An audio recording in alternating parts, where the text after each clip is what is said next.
Good morning everyone, welcome back to my channel Papiya's blog. আজকে নতুন একটা ভিডিওতে তোমাদের সবাইকে স্বাগত জানাচ্ছি। এখন ঘড়িতে বাজে হচ্ছে সকাল 7:30, আর এখন থেকে আমি আমার ব্লগটা স্টার্ট করছি। আর এদিকে এই যে চা বসিয়ে দিয়েছি একদিকে, আর একদিকে ভাত বসিয়ে দিয়েছি সকাল সকাল। মানে চা খেতে খেতে ভাতটাও হয়ে যাবে, তার জন্য একসঙ্গেই বসিয়ে দিলাম। আর ভাতে সেদ্ধ দিয়েছি, পেঁপে সেদ্ধ দিয়েছি।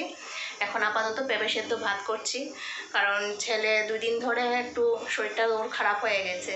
মানে মনে হয় লু লেগে গেছে, গরম লেগে গেছে। কোচিনে আসা যাওয়া করে না, তো এর থেকে হয়তো বা শরীরে লো লেগে গেছে। মানে 2 দিন ধরে একটু শরীরটা খারাপ করে নিয়েছে। মাথাটা হঠাৎ হঠাৎ একটু ব্যথা করে, পেটেও একটু ব্যথা থাকে, মাঝে মধ্যে বলছে পেটেও ব্যথা করছে, আবার বমিও করছে। মানে কালকে খাওয়ার পর দুপুরবেলাও বমি করেছে, রাত্রেবেলাও খাওয়ার পর বমি করেছে। তো এই আর কি, ওর শরীরটা খারাপ করে নিয়েছে। কালকে অবশ্য ডাক্তার দেখিয়ে আনা হয়েছে। ডাক্তার এটাই বলছে, মনে হয় গরম লেগে গেছে। ওষুধ দিয়ে দিয়েছে ডাক্তার, তো আপাতত ওষুধ তো খাচ্ছে। আর এখন একটু তেল মশলা কম দিয়ে খেতে বলেছে ডাক্তার। আর এমনিতেও আমরা একটু তেল মশলা কমই খাই। আর তবুও এর থেকেও মানে যতটুকু খাই এর থেকেও কম দেবো আর কি। তো এর জন্য এখন সকালে খাওয়ার জন্য পেঁপে সেদ্ধ ভাত বসিয়ে দিয়েছি। সকালে পেঁপে সেদ্ধ ভাত খেয়ে নেবে। আর দুপুরের জন্য দেখি পেঁপে সেদ্ধ একটু রেখে দেবো, আর একটু ডাল করে নেবো। এইটাই করবো, সিম্পল খাবারই খেতে হবে ওর এখন। মানে ঠান্ডা ঠান্ডা খাবারই খেতে হবে, দুধও খেতে পারবে না। তো দুধ তো দই বসাই, দই খাবে। আর সকালবেলা এখন দিয়েছি ওকে মুড়ি দিয়েছি, একটু গুড় আর একটু জল দিয়ে ভিজিয়ে মুড়ি দিয়েছি। তো এটাই খেয়েছে, খেয়ে এখন পড়তে বসে গেছে।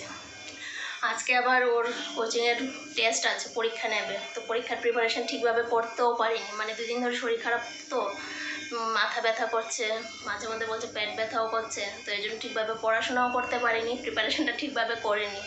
তো এখন বসেছে, স্নান টান করে ঘুম থেকে উঠে স্নান টান সব কিছু একবার সেরে নিয়েছে, সেরে একবারে পড়তে বসে গেছে। কারণ যা গরম, রাত প্রচণ্ড গরম, তো সকালবেলা উঠে স্নান করলে একটু ফ্রেশ লাগে। আর এরপরে থেকে মানে সকালবেলা যে স্নান করেছে ওইটাই কিন্তু হালকা হালকা গরম ছিল জলটা, এরপরে থেকে তো আরও গরম হয়ে যাবে। আর 10টা 11টা থেকে তো জল একদম প্রচণ্ড গরম হয়ে যায়। আর 1টা 2টোর দিকে তো বলেই লাভ নেই, মনে হয় যেন ফুটন্ত জল, এইরকম অবস্থা। এটার মধ্যে এই জলের মধ্যে যদি একটু চা পাতা দেওয়া হয়, সঙ্গে সঙ্গে চা ফুটে যাবে, এত গরম হয়ে থাকে। 1টা 2টোর দিকে, 12টা থেকেই প্রচণ্ড গরম হতে থাকে, 2টোর দিকে তো একদম প্রচণ্ড গরম হয়ে যায়। তো চলো, এখন সকাল সকাল কাজকর্ম শুরু করে দিয়েছি। ডাস্টিং করা, গোছানো, এইসব সব কিছু হয়ে গেছে। আর এখন চাটা খাবো, চা খেতে খেতে ভাত হয়ে যাবে। ভাত নামিয়ে তারপর দেখি কি করি দুপুরের জন্য। চলো দেখতে থাকো, পুরো ব্লগটা পাশে থাকো। এদিকে রনি সকাল সকাল পড়তে বসে গেছে, স্নান টান একদম সব কিছু কমপ্লিট, সব কিছু সেরে পড়তে বসে গেছে।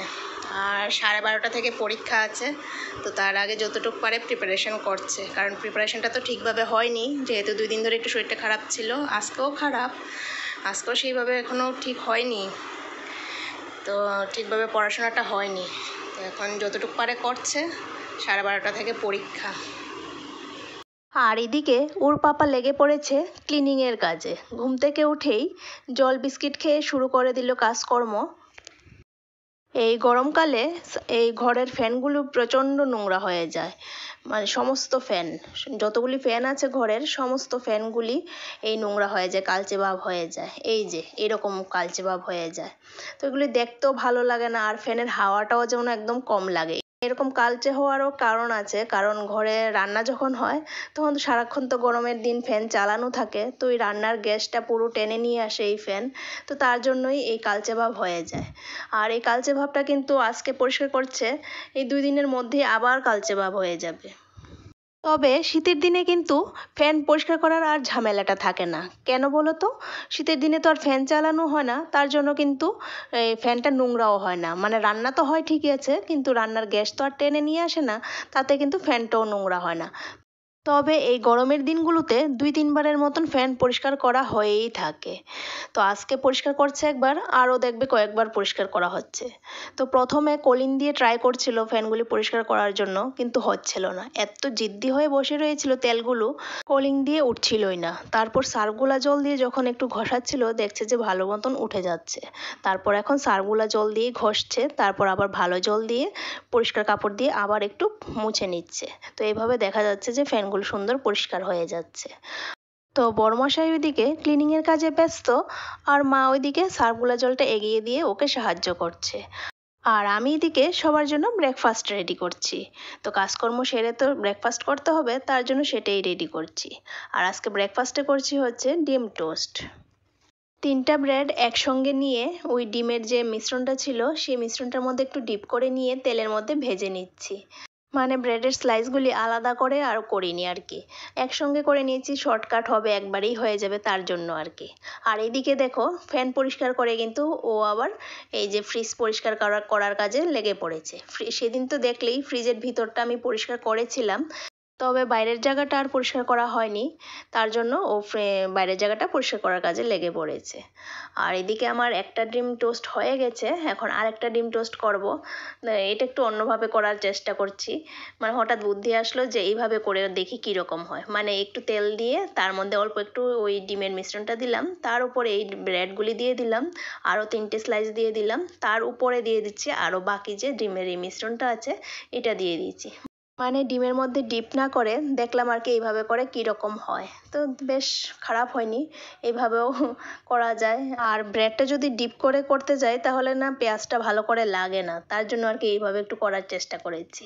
তো যাই হোক, এদিকে রেডি হয়ে গেছে ডিম টোস্ট, আর এদিকে মার জন্য জ্যাম ব্রেড রেডি করে নিচ্ছি, জ্যাম ব্রেড আর হরলিক্স। মা ডিম খায় না, তার জন্য মার জন্য এই জ্যাম ব্রেড, হরলিক্স, আর আমার আর বরমশাইয়ের জন্য ডিম টোস্ট, আর রনির জন্য হয়েছে পেঁপে সেদ্ধ ভাত। তো ব্রেকফাস্ট সেরেই আবার দুপুরের খাবারের জন্য প্রিপারেশন করছি, কারণ যা গরম, এই গরমের মধ্যে এতক্ষণ কিচেনে থাকা সম্ভব নয়, তো তার জন্য তাড়াতাড়ি করে রান্নাবান্না শেষ করে কিচেন থেকে বের হতে হবে। তো এর জন্যই তাড়াতাড়ি করে রান্না বসিয়ে দিয়েছি।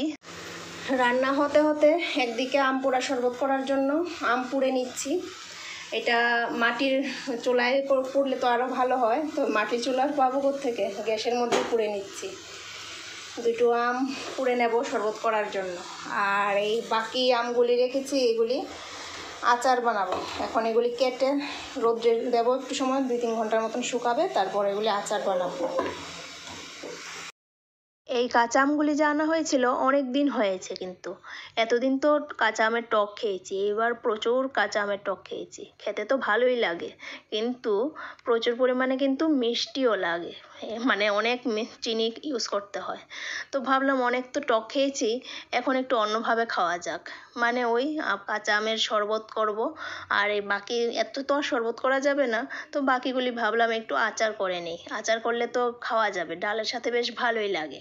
তো তার জন্য কাঁচা আমগুলি একটু টুকরো করে কেটে নিয়েছি, তবে এর আগে কিন্তু ভালো করে ধুয়ে নিয়েছি, ধুয়ে তারপরেই এখন কাটছি।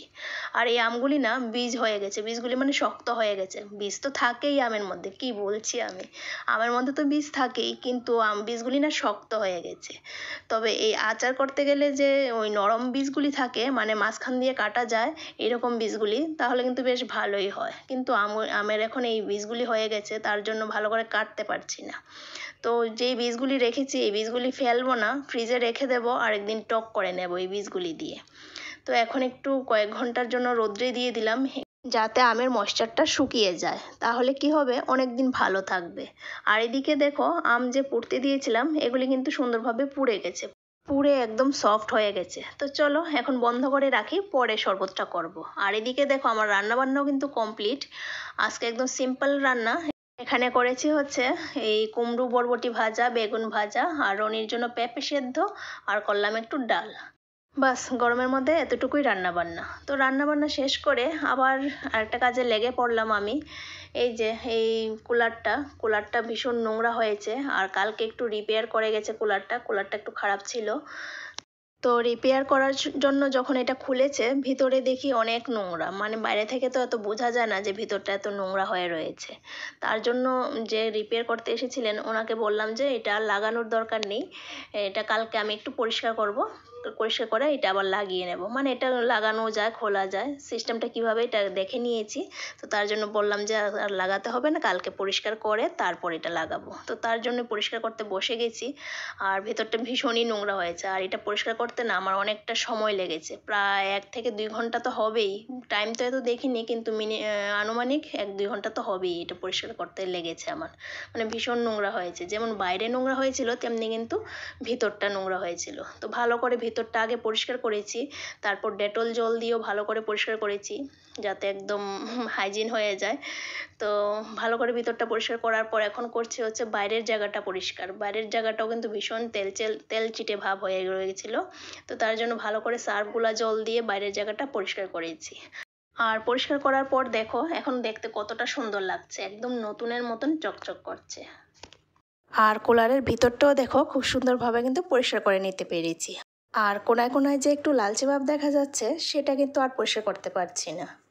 কিন্তু এটা পরিষ্কার করার জন্য আমার কিন্তু এটার পেছনে অনেকটা খাটনি খাটতে হয়েছে। তো যাই হোক, যতটা খাটনি খাটি পরিষ্কার তো হয়ে গেছে।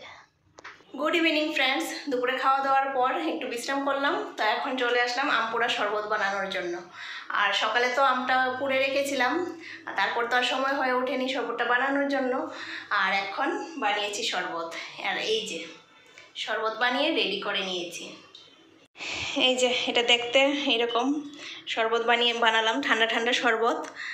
আর একটু গার্নিশিং করলাম উপর দিয়ে, একটু লেবু কেটে দিয়েছি আর একটু পুদিনা পাতা একটু দিলাম উপরে গার্নিশিংয়ের জন্য, একটু দেখতে যাতে ভালো লাগে। আর এই গরমের মধ্যে ঠান্ডা ঠান্ডা আম পোড়া শরবত খেলে তো প্রাণটা জুড়িয়েই যাবে। যা গরম পড়েছে, মানে ফ্যান ছাড়া থাকাই যাচ্ছে না, ফ্যানের হাওয়াও প্রচণ্ড গরম লাগছে। তো তার জন্য বানিয়ে নিলাম একটু আম পোড়া শরবত, ঠান্ডা ঠান্ডা শরবত। আর এর মধ্যে দিয়েছি হচ্ছে আম পোড়া যেটা পুড়েছে এটা একটু গ্রেট করে নিলাম প্রথমে, তারপর দিয়েছি এটার মধ্যে একটু পুদিনা, তারপর দিলাম একটু নুন, মানে রান্নার কাজে যে নুনটা ইউজ হয় সেই নুন, আর একটু দিয়েছি বিট নুন, আর দিয়েছি পরিমাণ মতন চিনি, কারণ কাঁচা আম তো টক বেশি থাকে, তার জন্য একটু পরিমাণ মতো বুঝে চিনিটা দিতে হবে। আর এই আম পোড়া শরবতটা টক ঝাল মিষ্টি হবে, কারণ একটু দেখেছিলে একটু কাঁচামরিচও পুড়ে নিয়েছিলাম, সেই কাঁচামরিচও কিন্তু দিয়েছি। তো এটার মধ্যে দিয়েছি নুন, চিনি, কাঁচা লঙ্কা, পুদিনা পাতা আর আম পোড়া যেটা করেছিলাম এটা গ্রেট করে দিয়েছি। সব কিছু একসঙ্গে দিয়ে মিক্সচারে একটু পেস্ট করে, মানে সবগুলো একসঙ্গে মিশিয়ে নিয়েছি। হ্যাঁ, আরেকটা দিয়েছি ভাজা জিরের গুঁড়ো, একটু ড্রাই রোস্ট করে নিয়েছিলাম জিরে, তো সেটাকে গুঁড়ো করে তারপর এটাতে দিয়েছি। তো এতটুকুই দিলাম, আর এটা কিন্তু খেতে খুবই দুর্দান্ত হবে। তো চলো আগে বড়মশাইকে আগে নিয়ে দিই, বড়মশাইকে দিয়ে একটু ওকে একটু ঠান্ডা করি, প্রচণ্ড গরম পড়েছে তো ওকে আগে ঠান্ডা করি, আর দেখি কি বলে এটা খেয়ে কীরকম হয়েছে। না শরবত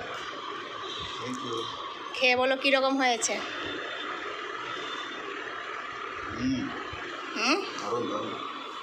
আর গার্নিশিংটা কীরকম লাগবে? এটাকে তো নষ্ট করে দিলে গার্নিশিংটাকে। হ্যাঁ, কীরকম হলো? খুব ভালো।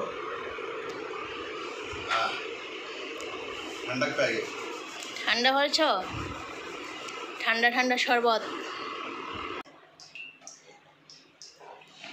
দারুণ লাগে। মানে এটা যে আমটা যে পুড়েছিলাম, এই পুরো একটা স্মেল লাগে, লঙ্কা পোড়া, আম পোড়া, এই স্মেলটা কিন্তু খুবই দারুণ লাগছে। এই স্মেলটার জন্য আরও বেশি ভালো লাগছে। আর ভাজা মশলা যে দিয়েছি ওটার জন্য তো ভালো লাগছেই, আর পুরা একটা স্মেল লাগছে।